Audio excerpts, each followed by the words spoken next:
Hey guys, tonight we're pulling an all-nighter on the graveyard shift. Sheriff Julian Dubois, St. Jude Parish, Louisiana. It's about 1 a.m., and the humidity is sitting so thick in the air you could almost chew it. You can hear that radio static humming right now. That low, constant white noise that sounds less like interference and more like the swamp is sighing directly into the cruiser. The rain is just starting, soft taps against the windshield, giving everything that deep, oily sheen. The kind of night where the shadows don't just deepen, they start moving on their own. We're patrolling the farthest reaches of the parish tonight, where the asphalt runs out and the cypress roots begin. It's the kind of route that veterans hate, but rookies dream about, mostly because they don't know what kind of history seeps out of the marsh when the sun goes down. You probably won't make it to dawn after this one. I'm telling you this not as a warning, but as a statement of fact that only holds true for those who try to find logic here. So, before you get comfortable, take a moment to like the video and subscribe, but only if you truly enjoy what I do here. Let me know where you're watching from and what time it is where you are. We're past the point of no return here in St. Jude. Now, dim the lights, maybe crack open a window for that midnight fog, and let's hit the streets together. The air smells like wet earth and something ancient, something heavy, like metal decaying under 50 feet of water. I pull the cruiser, Unit 301, off the patchy State Highway 17 and onto the dirt access road marked only by a faded, hand-painted sign. Parish boundary, no trespassing. That sign is standard, just local bureaucracy trying to draw lines on water, but the reason I'm here tonight isn't standard at all. Dispatch called it in as a 10 to 54, a possible DOA, though the tone of Deputy Thibodeau's voice suggested something far stranger than a simple accident. The initial report was filed by a surveyor crew that was working a controversial drainage and mapping project near the old Boudreaux tract, land that everyone in the parish knows belongs to the swamp, regardless of what the deeds say. Their team leader, a man named Marcus Fennell, disappeared between the last check-in at 1900 hours and the next at 2300 hours. The crew found his truck idling, keys in the ignition, and his high-visibility vest folded neatly on the passenger seat, but Fennell himself was gone. What drew my attention, and what keeps my fingers gripping the steering wheel so tightly, isn't just the disappearance itself. It's the context. Fennell was marking the precise location of the iron stake, the original parish marker placed back in 1898. Except that stake hasn't been seen since the Great Flood of '49. Everyone accepts the boundary as the natural curve of the Cypress Channel, but Fennell was instructed to find the physical marker or establish a new GPS coordinate for the upcoming development. I arrive at the site, the headlights cutting through the thick, swirling mist that always seems to gather in this specific pocket of St. Jude. The surveying equipment is still set up, a tripod, laser level, and a data collector lying face up in the mud. Thibodeau is standing beside the idling truck, his face pale green in the light of the dash, rubbing his arms despite the heat. "Sheriff," he says, his voice low, almost swallowed by the humidity. "There's something wrong here. I ran K9s. They hit the water's edge, whined, and refused to cross. I mean, they completely shut down."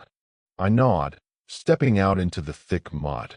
The ground here is saturated, despite the official reports claiming the water table had dropped by 2 feet since the drainage pumps began operating 3 weeks ago.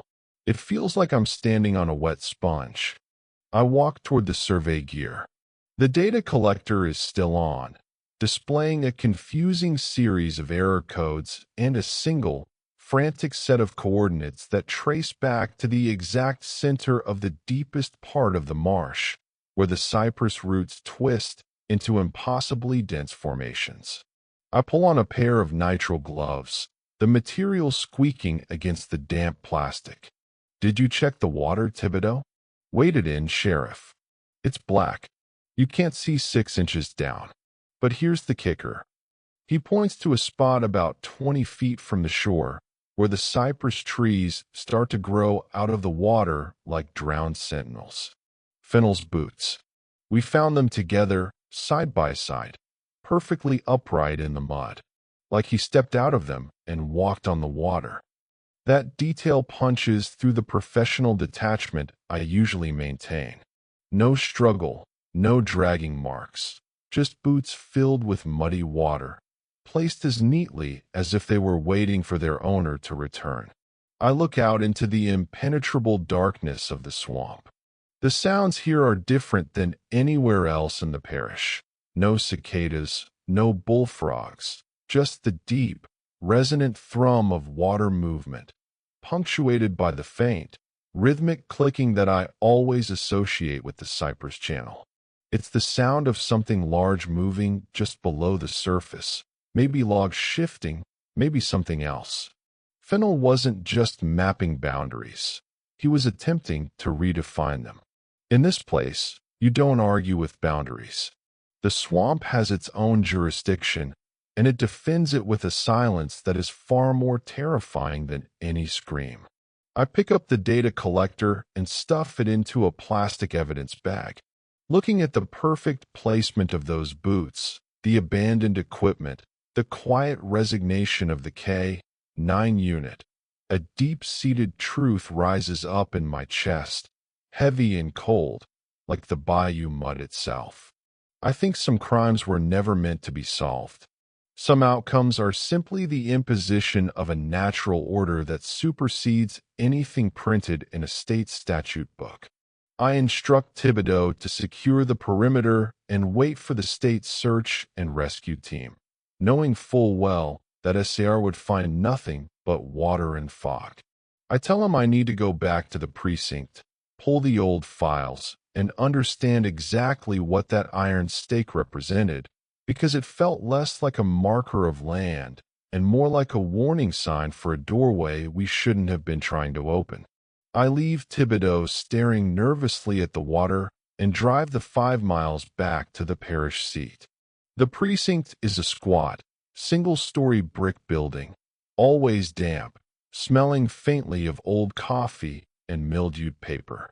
The overhead fluorescent lights buzz with a mechanical sound that usually comforts me, a sign of man-made order, but tonight, the buzzing sounds erratic, almost anxious. I head straight for the archives, a cramped back room cooled only by a struggling window unit. I pull the microfiche and open the oldest filing cabinets, ignoring the newer case logs and focusing on the documents that predate the current parish building, the ones transferred from the old courthouse that burned down in '62.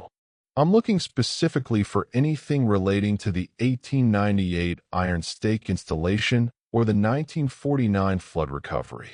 What I find isn't just bureaucratic record-keeping. It's local mythology veiled in official language. The records show that the 1898 boundary survey was controversial. The landowners at the time, primarily the Boudreau and Fontenot families, believed the marsh was alive. They agreed to the marker only under the condition that the stake would not define the ownership of the swamp, but rather the limits of human interference.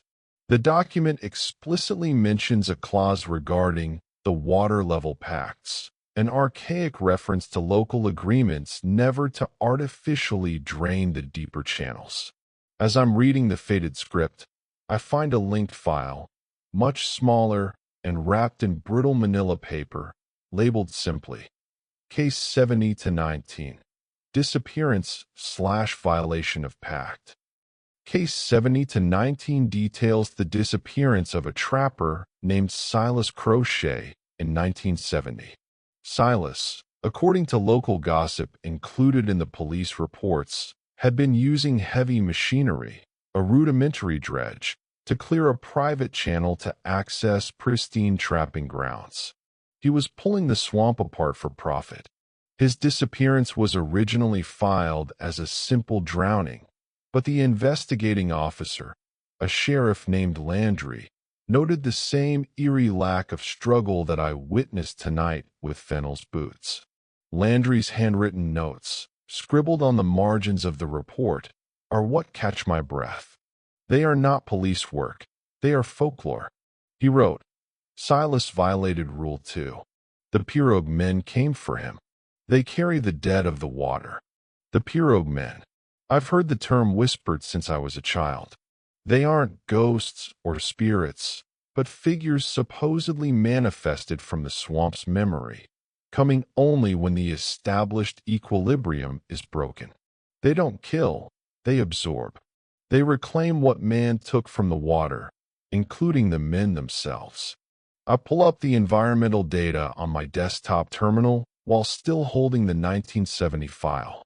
The parish has been running the new drainage pumps for 3 weeks, attempting to lower the water table near the proposed development site by exactly 2 feet, a measurable, modern violation of the water level pacts.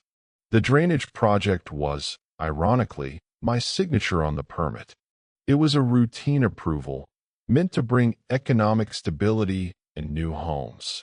I had treated the swamp like a resource, a landscape to be tamed, forgetting the essential truth of St. Jude Parish. The swamp isn't just land. It's the oldest resident here, and it demands respect, sometimes violently. I look back at the 1970 file.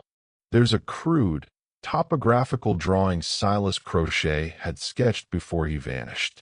It's an attempt to map the deep channels he planned to dredge. But one specific coordinate is circled repeatedly in red ink, a coordinate I recognize from Fennell's frantic data collector logs, the stagnant eye. It's not a geographical location, but a point where the deepest water never moves, shielded by a dense formation of ancient cypress roots. It's the heart of the marsh. I feel that unsettling pull, the curiosity of the investigator warring with the dread of the local boy. The swamp is talking to me through these files. It's telling me that Fennell's disappearance isn't a murder or an accident. It's a consequence of the pact I unwittingly violated. I checked the time on the precinct clock. 2:45 a.m.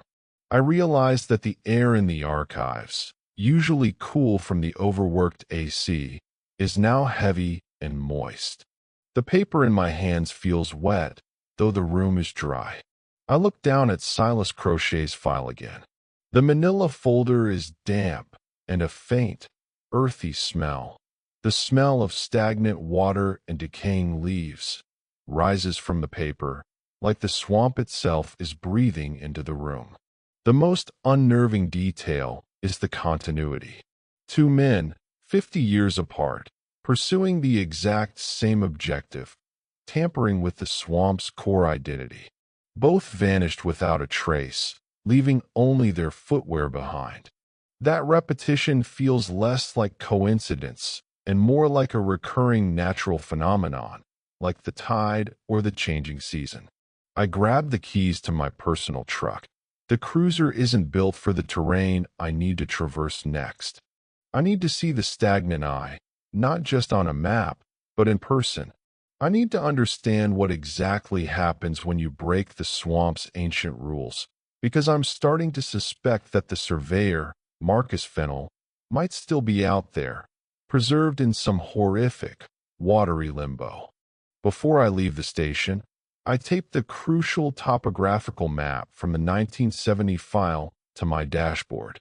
The red circle marking the stagnant eye seems to pulse in the faint, green glow of the instrument panel. I know, logically, that this is insane. I am pursuing a case based on local myth and the paranoid scribblings of a dead sheriff. But here in St. Jude, logic is often the first casualty of the night. The police procedural anchor here is clear. The link between the 2 cold cases through geographical intent.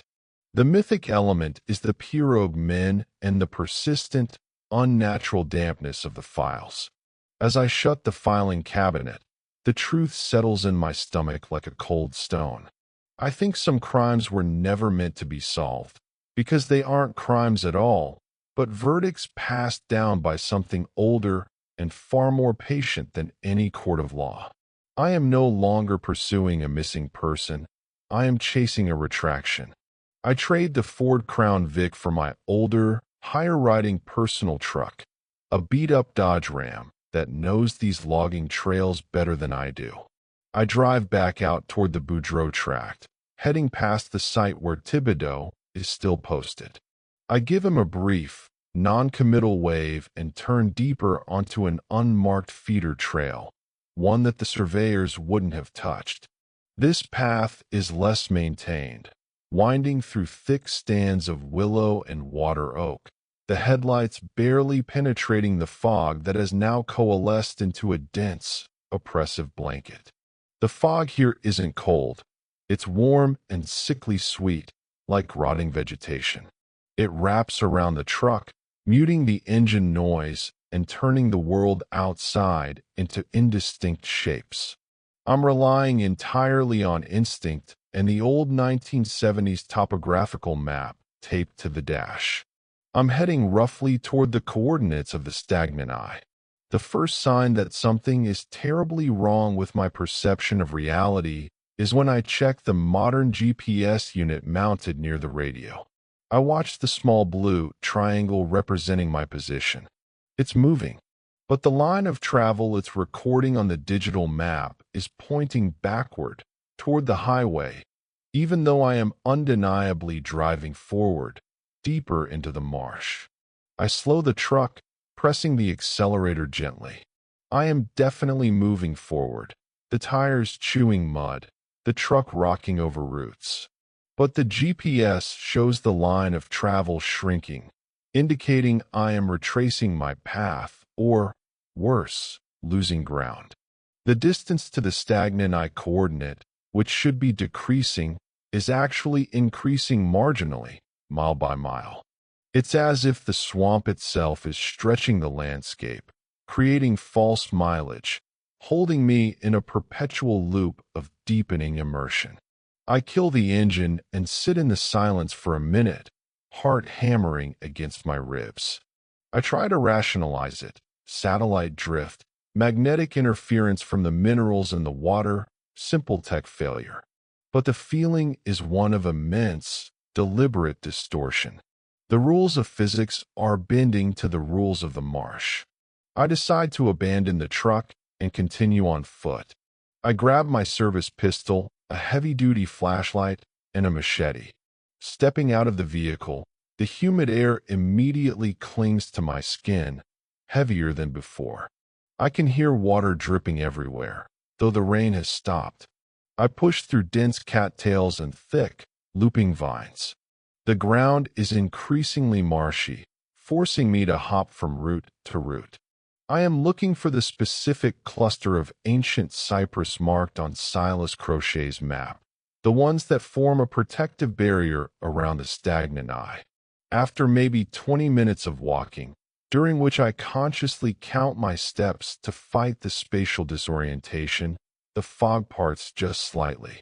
I see them, a circle of monumental cypress trees, their trunks impossibly wide, their knees rising from the water like petrified teeth.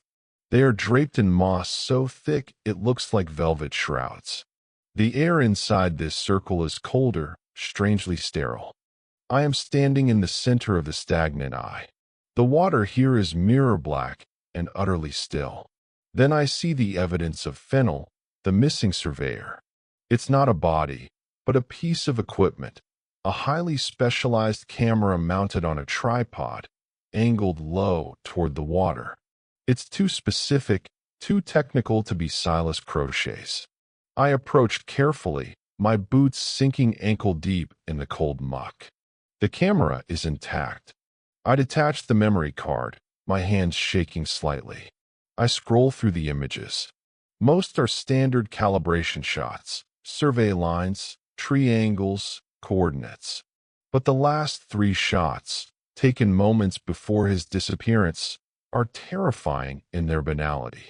The first is a close-up of the water level against a cypress root, showing the water unnaturally low, the result of my permitted drainage project. The second is an extreme close-up of a patch of moss near the root line. It looks disturbed, pulled apart. The third photograph is what stops my breath. It is a shot of the same cypress knee, but now it is covered entirely in the moss. Except this moss is wrong. It's vibrant red and sickly green, looking less like plant life and more like complex, intertwining filaments of nerve and artery. And nestled deep within the moss, faintly visible, are fragments of what look like human hair and shreds of high-visibility yellow material, Fennel's vest. The camera wasn't documenting the boundary line. It was documenting the reaction of the swamp to the intrusion. The moss, the oldest living organism here, was reaching out, claiming what was due. Fennel didn't walk on the water. He was absorbed by the earth he was trying to remap. The realistic anchor was the tech failure/GPS distortion, a common but unnerving issue in dense terrain. The mythic element is the unnatural growth and the clear evidence of absorption. I dropped the camera into the mud, unable to touch it again. The dread that had been a slow climb suddenly crests. I've known for hours that something ancient governs this place, but seeing the visual evidence of that governing force, the swamp utilizing organic material to ingest and reclaim, is a horror I wasn't prepared for. I raised my flashlight quickly, scanning the ring of cypress trees, feeling suddenly vulnerable, exposed. The silence is profound. There are no insects, no birds, no rustling leaves. Only the sound of my own ragged breathing. I think some crimes were never meant to be solved because the solution requires admitting that we are not the dominant species here. And that admission means facing the judge, jury, and executioner, the quiet, ancient entity that makes up the marsh itself. I turn to retreat, but the path behind me looks different. The fog hasn't shifted. It simply consumed the visual markers I used to guide myself. I am trapped within the stagnant eye, and the silence is starting to feel like a cage. The silence in the stagnant eye is not empty. It's dense, pressurized. It feels less like an absence of sound, and more like the sound has been purposefully filtered out, leaving only the slow, internal echo of my own heartbeat and the faint, cold hiss of the water pulling at my boots. I check my radio. Dead. Completely inert. No static. No hiss. No distant crackle of 301 checking in. The technological anchor that connects me to the modern world has been severed, leaving me alone with the myth. And then the silence breaks. It's not a human sound, but a low, repetitive thump, thump, thump, deep and resonant, vibrating through the wet earth and up through the soles of my feet. It's the drumming. The sound I associate with the Cypress Channel, but magnified 100 times and localized right here, within the circle of ancient trees. It's not music, not ritual, but the sound of massive, submerged material shifting, or perhaps something walking. I level the flashlight, trying to pierce the fog, but the light beam simply refracts into a useless, fuzzy halo. The drumming approaches, slow and heavy, growing louder with each beat. I grip my pistol, adrenaline flooding my system, but a profound lethargy settles over me. There is no sense of immediate danger, only the certainty of an inevitable encounter. A shape resolves itself out of the fog directly ahead, standing at the edge of the stagnant pool. It is tall and thin, draped entirely in black, slick fabric, or perhaps just shadow and water, and crowned by a wide-brimmed hat made of woven reeds. It holds a long, simple wooden pole, the type used to navigate a flat-bottomed boat, a pirogue. This is the manifestation. This is the pirogue man. I expected a ghost or a monster. I got something far more unsettling. A figure that looks utterly, terrifyingly human, yet utterly disconnected from humanity. The face beneath the wide hat is obscured by deep shadow, but I can feel the weight of its observation. The figure doesn't speak through its mouth, but the words form clearly in the space between us, vibrating in the cold air, a language that feels older than English or French. You have disturbed the root. My voice is ragged as I finally manage to speak, the sound shockingly loud in the still air. I'm the sheriff. I'm investigating a missing person. Marcus Fennel. The water takes what is owed. The man was payment for the disturbance. He tried to draw a new line. The marsh has 3 rules, Sheriff Du Bois. Rules older than your law, older than your parish, older than the first men who cut the pine. The figure slowly raises the wooden pole and points it toward the massive trunk of the closest cypress tree, where I had seen the evidence of the red moss. Rule 1. Never disturb the cypress roots, for they are the anchors of the deep sleep. To cut them is to wake the dead. I think back to the drainage project. The pumps required the clearing of a wide access lane. To prevent erosion, the civil engineers had approved the removal of peripheral cypress knees, arguing they weren't part of the protected ancient ring. I had signed the permit. The figure shifts, the water surrounding it rippling faintly, as if stirred by a deep breath. Rule 2. Never drain the stagnant water, for the stagnation is the memory of the marsh. To empty the eye is to forget the oath. The 2 feet of lowered water table. The goal of the project was specifically to drain the area near the Boudreaux tract, the area the 1898 Pact forbade touching. I am responsible for 2 specific, catastrophic violations. Rule 3.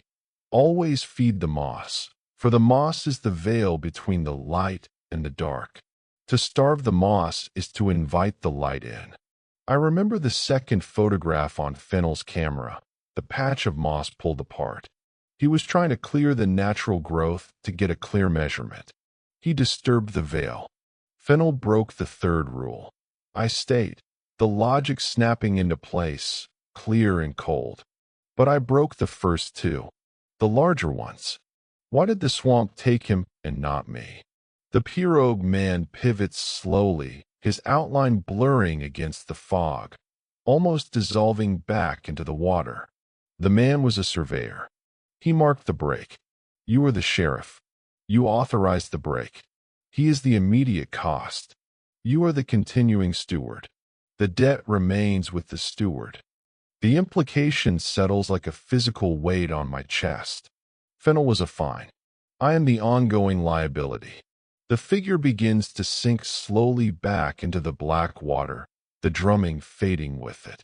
The last words hover in the air, a chilling mix of prophecy and simple accountancy. The water level drops. The tide will reverse soon.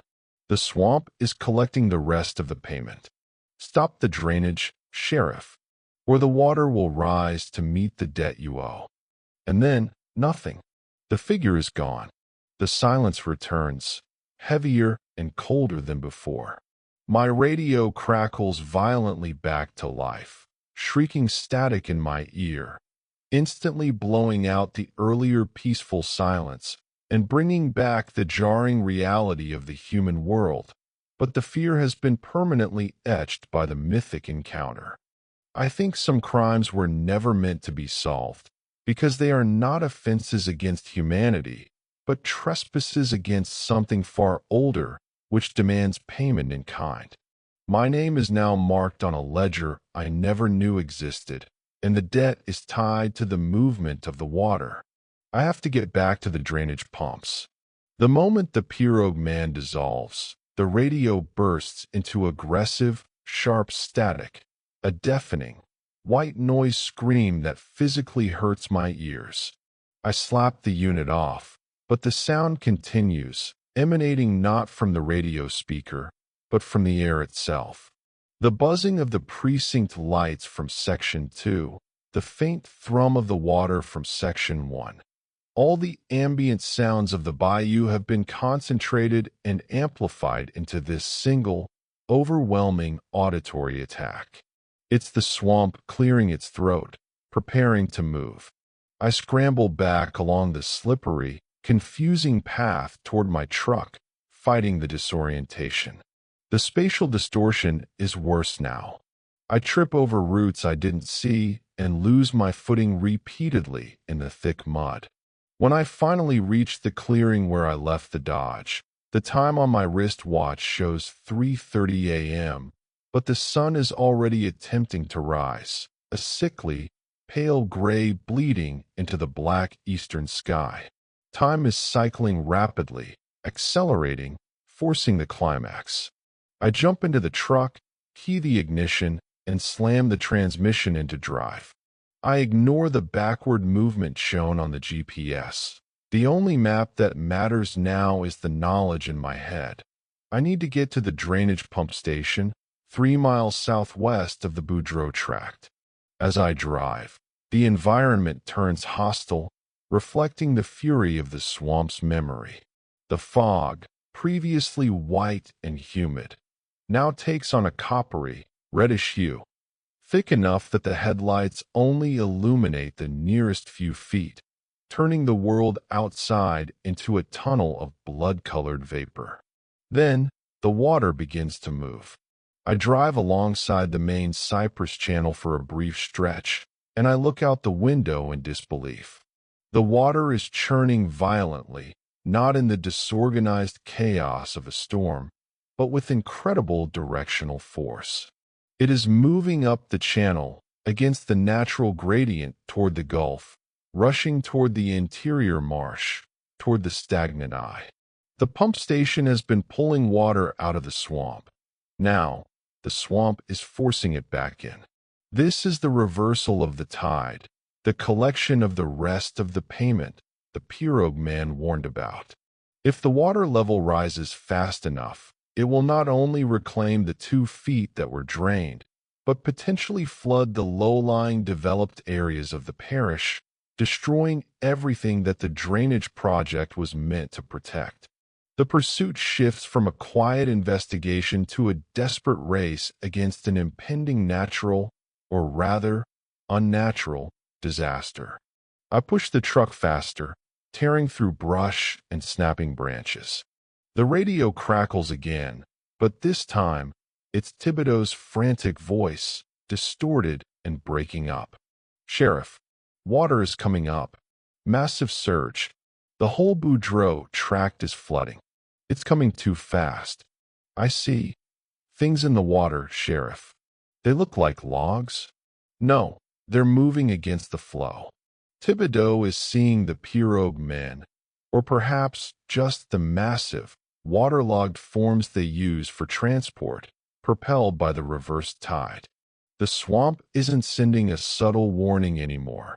It's executing a mass eviction. I scream into the radio, ignoring the protocol. "Thibodeau, get out. Abandon the perimeter and get back to the highway. Get everyone out of the low areas. I'm heading to the pumps." I reached the pump station clearing. It's a modern installation, concrete pad, 2 massive diesel pumps, and a thick suction line running down into the channel. The pumps are still running, fighting the natural reversal, their diesel engines thundering loudly. They are the instruments of the violation, pulling the memory out of the marsh. I stop the truck and grab my tools. I don't have time to call the engineers or follow the proper shutdown procedure. The pirogue man's words echo, "Stop the drainage, Sheriff." I need to disable them, and not gently. I need to breach the system so that the reverse tide can immediately flood the intake and stop the water removal entirely. As I approach the pad, I see the water rising around the foundations of the structure. It is black and boiling, surging up the intake pipe. On the far side of the clearing, I see movement. Not the thick, shadowy pirogue man, but 3 or 4 slender, dark shapes riding the crest of the incoming flood. They are moving with terrifying speed, propelled not by engines, but by the water itself. They are closing in on the pump station, presumably to ensure the debt is paid, not just by stopping the pumps, but by dismantling the structure itself, and perhaps claiming the steward as well. I pull the short-handled, heavy sledgehammer I keep in the back of the truck. I have to create a breach in the outflow pipe, allowing the flood tide to slam back into the pump housing, fouling the engines and ending the drainage operation immediately. I swing the sledgehammer with all my strength against the thick steel casing of the main outflow pipe. The noise is metallic, deafening, and completely swallowed by the roar of the rushing water and the thunder of the engines. The steel holds. I swing again, focusing on a weld point, remembering the fear in Fennel's final photographs and the cold, inhuman gaze of the pirogue man. I think some crimes were never meant to be solved.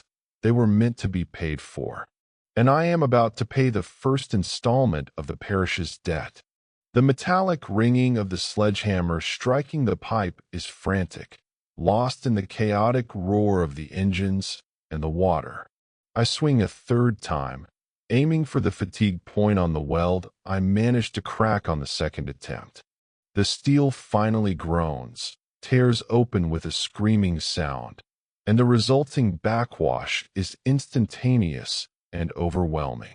A massive gout of black, freezing cold swamp water explodes out of the ruptured pipe, slamming into the diesel engines and the control housing. The pumps stutter violently. Steam and black water mix into a temporary, obscuring cloud. The engines choke, then seize, dying with a final, heartbreaking metallic shriek. Silence. The engine noise is gone, and the aggressive static is gone. The oppressive, coppery fog immediately begins to dissipate, pulled away by the wind created by the reversal of the flood. I stand there, soaked head to toe in freezing, muddy water, shivering violently. The unnatural, upstream flow doesn't stop, but now that the pump's resistance is gone, the water flows smoothly, rapidly, efficiently, returning to the stagnant eye. I look toward the channel. The dark, slender shapes that were riding the crest of the tide are gone. They haven't retreated. They simply dissolved back into the massive volume of water now filling the channels. The immediate, localized violence has ceased. The rules have been temporarily appeased. The environment immediately recalibrates. The air loses its sickly sweet odor and returns to the familiar, clean smell of cypress and clean river mud.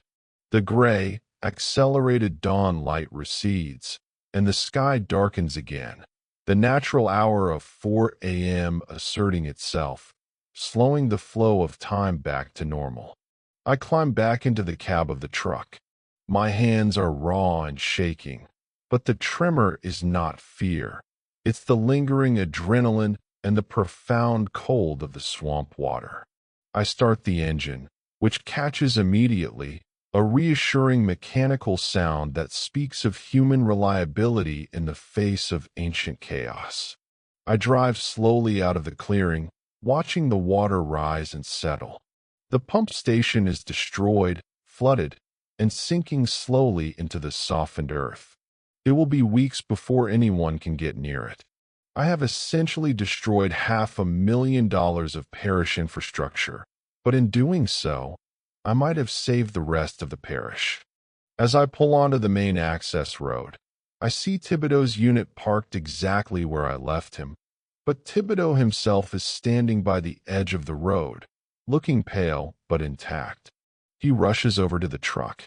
"Sheriff, what happened?" The water rose so fast, then just stopped, and the fog lifted like someone pulled a curtain. "Pump failure, deputy," I lie automatically, falling back into the calm investigator role.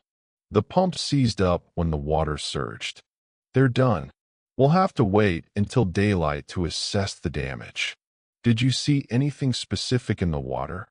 Thibodeau shakes his head, eyes wide. Just shadows, Sheriff. Fast ones. I tried to report them, but my radio kept screaming static. I thought I was losing my mind. It was the equipment failure.